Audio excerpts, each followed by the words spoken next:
नमस्कार फ्रेंड्स। सब फ्रेंड्स आज वीडियो बहुत ही इंपोर्टेंट है जे आपण माने थंबनेल देखि ही जानि थिबे जे आसंता काली आपण मानकर केन दिन रे आपण माने वोट देबे सेटा घोषणा हेबा। ठीक अछि जे आपण माने जदी आपण माने के 18 वर्ष ही गला आपण माने वोटर आईडी रजिस्टर करि सारि छन बेले आपण माने के वोटर आईडी मिली सारि छे बेले आपण माने काली जानि पारबे जे आपण माने केन दिन वोट देबे। ठीक अछि जे हमर ओडिसा रे एबे निर्वाचन हेबा।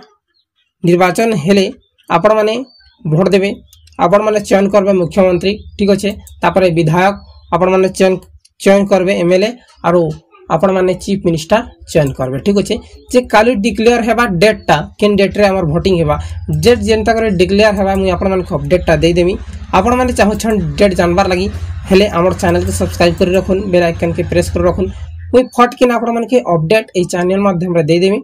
आपण माने तो जानू छन मोर चैनल सब राइट इन्फॉर्मेशन टा मिलसी सो आपण माने जरूर चैनल के सब्सक्राइब कर रखुन और वीडियो के शेयर कर देउन कहीं से माने जानबा लागि उत्सुक हेबे आरो से माने भी अपडेट टा पाबा लागि चाहबे। ठीक अछि बहुत बहुत धन्यवाद।